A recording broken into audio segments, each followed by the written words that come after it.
I'm going to talk to you today about Holy Communion. And one of the great privileges I had was to go to the Holy Land. And the Knights Templar, that's a Masonic order. They have the swords and the plumes in the hair, in the hat, and they just have a wonderful ministry. But one of their ministries in Illinois, they send one minister a year to the Holy Land. And I was nominated by Barbara and Glenn McCoy one year. And I didn't get it. I was just honored to be nominated. That's neat. But the second year, I got to go. It was kind of interesting because some people complained later from other cities their pastor didn't get to go. But what a privilege it was. And I was gathered with 35 other ministers from other states. And we were led on this pilgrimage throughout the Holy Land. And it was really fascinating. I just loved to be in the Sea of Galilee where Jesus was walking and teaching. And one of the places we went to was the upper room in Jerusalem. Now, it really wasn't the upper room. I knew that because when Rome conquered Jerusalem, they destroyed the city. And so the upper room would have been 10, 15, 20 feet down. The whole city was built on rock. And every time it got destroyed by a foreign power, the rocks kept piling up, and you just build on higher rocks. But it's a very powerful, moving thing to be there. And the guide explained a little bit about Holy Communion as it was celebrated back then. Now, I had the privilege of also on one particular trip of going to Milan, Italy, and seeing the Last Supper. And we have a commissioned Last Supper there in the fellowship room with all the refreshments. And Da Vinci has everybody sitting at a table. But that's not how it was back then. People ate laying down. You put one arm out, your feet are further out. You might be on a very low platform. And the guide explained to us that the table was shaped like a horseshoe. Now keep this in mind. There's a horseshoe here. And at one end of the horseshoe is an honored guest, then the host, then another honored guest, and then all the way around are guests in lesser and lesser rank. So at the other end is the least honored guest. And Jesus would have taken turns among his disciples who's the least honored. In other words, they would have a cycle. And guess whose turn it was? It was Peter's turn. So when they came in, the least honored one was supposed to wash their feet. And he would come in, and you're walking in the streets of Jerusalem in that day. You got to watch out for what the camels leave behind, what the donkeys leave behind. When I was in Grand Lake in Colorado, in the cabins there was a moose that would visit the cabins, and it would leave gifts on the ground. And then geese would come and leave more gifts on the ground. And one of the cabins had a plaque on the outside. It was so full of wisdom. It said this: "Take off your shoes or scrub the floor. Life is full of choices." Whoa, I thought that was so wise, If I don't do one thing, it's going to cost me later in doing something else. And so that's why they would have a basin of water. But Peter wasn't going to do it. He was not going to wash the feet of James and John. He was mad at them. When you get people together, there's just going to be conflicts and differences. And they tried to get the top spots away from Peter. And he wasn't going to wash those feet. He's really the head. But it was his turn to be at the bottom. So we have the Lord's Supper. And they're opening up with the bread.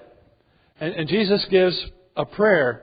And the traditional prayer, that it goes like this. For a Jewish prayer, when they begin any meal, I had a prayer: "Come, Lord Jesus, and be our guest, and may this food to us be blessed." That was what I was raised on. But the Jews had this: "Blessed are you, King of the universe, who brings forth bread from the earth." And then Jesus takes the bread and breaks it. And they have no clue what's going on in the Lord's Supper, because it's a Passover meal. And they think it's Passover. But he says, "This is my body broken." He broke the loaf in two. He's passing it down. "Take this in remembrance of me." They don't know what he's talking about, but they take it. Just take it by faith. There's a blessing here. Now, when I would have a Passover with Jewish people, I went with a Jewish family here in Centralia, and we had the Passover meal together. You would have things, and Bill Lammers has done this in the past with the class, and we've done it with other churches when we had our Lenten services. You would take some special kind of leaf and dip it in salt water, and they ate it, and the salty water reminded the Jewish people of the tears they shed as slaves. The whole meal was full of symbolism.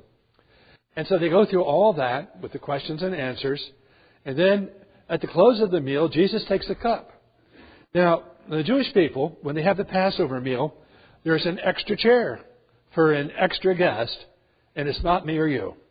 It's for Elijah. And they're looking for Elijah to come to announce the coming of the Messiah. And for Jesus, it was John the Baptist. So there's an empty chair there. So I think Jesus took that Elijah cup and said, this cup is a new covenant. It's a very strong agreement between God and all humanity for the forgiveness of every sin. Oh, it's such a powerful symbol if we would just take it to our hearts. Now, Jesus has a teaching moment. This is his last night with them. He's going to be caught that night. Judas leaves early. But before Judas leaves, Jesus says this, one of you is going to betray me. And the disciples say, is it I? Is it I? Peter says, it won't be me. I'll never betray you. I'll never let you down. And Jesus says, before the cock crow, you'll betray me. You'll deny me 3 times. Now, the cock crow is interesting, too. Because in Israel, I learned, it could be the rooster. And in some churches, you will see a rooster. And it's actually a spiritual moment. It's saying, don't deny your Lord like Peter did. That's why people thought it was like, why are you having a rooster on top of your church with a weather vane? Well, that's why. Don't deny your Lord like Peter did. But as they're wondering, is it I? Remember, Peter's at one end. And he can cross the horseshoe to John, who's at the other end. Say, John, ask Jesus who it is. Ask him. And the others don't hear this. But there's John. Jesus, who is it? The one whom I dip my bread into the sauce. It's a sign of friendship. That makes no sense. And he gives it to Judas. Judas takes it. So Jesus, even at the end, is offering friendship to Judas. What grace he has. And then Jesus says, what you do it quickly. What you have to do it quickly. Now, there's a joke among my Roman Catholic priest friends, and they always like to say, the one who leaves Mass early, well, Judas was the first one. So they always had a joke about whoever would cut out before Mass or leave early. So that's where that comes from. Now, Jesus goes and takes a towel. Now, you'll see when we have these stoles, all it represents, all it really means, is the towel that Jesus took to wipe his disciples' feet. That's what it means. It means service. I always thought it meant something holy or something, but no, it means service. Now, Jesus takes a towel.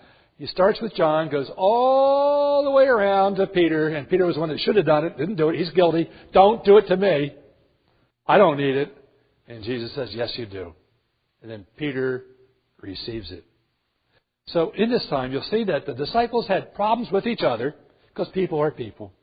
We have understandings or misunderstandings. And it's just a matter, can we overcome this? Because we received such a grace, can we overcome it? Now, the possibility for Holy Communion for you and me is that Jesus renews us. He says, I'm the bread of life. That gives us the strength to live the Christian life. It is not easy. I always had that thought. Yeah, let there be peace on earth. Those people in Northern Ireland, the people in the Middle East, let them be at peace. But me? Oh, no, if I want to hold a grudge, it's okay. No, the peace, like the choir sings, let there be peace on earth. Let it begin with me before I start judging Northern Ireland, before I judge another area. Let it begin with me. And that's the only place it can start. And then as we take the cup, we know we have a new start. We don't need to regret our past, that Jesus has forgiven us. And we don't need to fear our future because we know our good shepherd's with us. Just day by day. And by the way, Jesus says there will be trouble in the future. There will be trouble. Life is full of trouble. It's not easy. But I'll be with you, so you don't fear it. You make your plans, but you don't live in that kind of fear. Now, there's a transformation that happens. And I just love the story of a cowboy. That he was in the cowboy movies with John Wayne. He was a singing cowboy too. And his name was Stuart Hamblin. I've talked about him before, but I just love this story. And Stuart had a radio show in Los Angeles. Here's that cowboy. And he said he lived a Hollywood lifestyle. And it's really funny because I want to share with you a song that he wrote. The name of the title was, this is one of his bigger hits.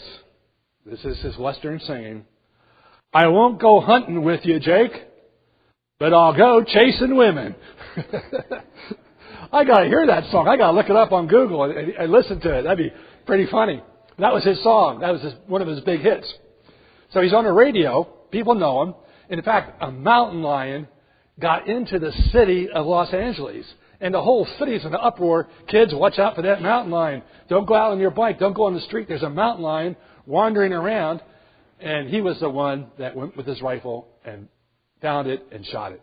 Now, I feel sorry for the mountain lion, but back then they were just scared of it. And he was kind of like a local hero. So Billy Graham's coming to L.A., and he's going to make fun of Billy. So he goes to the Billy Graham crusade, sits in the back row, and Billy Graham says, there's one of you who is a big fake. And Stuart goes, that's me. And all of a sudden, 2 nights later, Billy Graham has a rude awakening at 2 a.m, pounding on his motel door. What's at the door is Stuart Hamblin and his wife, and he's stinking drunk. He says, Billy, you have to help me. And Billy says, no way, you're drunk.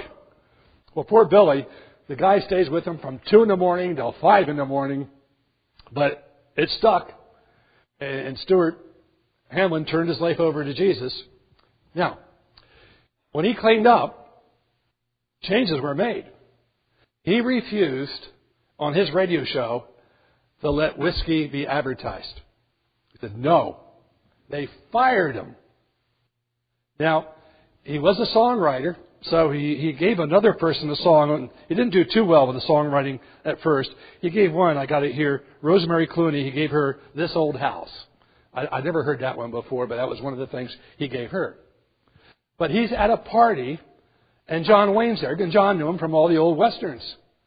And he said, Stuart, I heard you got running into some trouble once you got religion. Now, what's going on? How do you do that? And he answers back to John Wayne, it is no secret what God can do. John Wayne says, I think you've got a song title there. And he gave a song. And I remember as a kid, because I always felt kind of guilty. It goes like this. The chimes of time ring out the news. Another day is through. Someone slipped and fell. And little Eddie, 10 years old, funny, was it me? Did I slip and fall? Was that someone you? You may require extra strength, your courage to renew. Do not be discouraged, for I have news for you. And here's our theme. He goes on to say, the chorus, it is no secret what God can do. What He's done for others, He'll do for you. With arms wide open. I like that. With arms wide open, He'll welcome you. And that's what we have with Holy Communion. It is no secret what God could do. And so for Holy Communion, we're on a spiritual journey.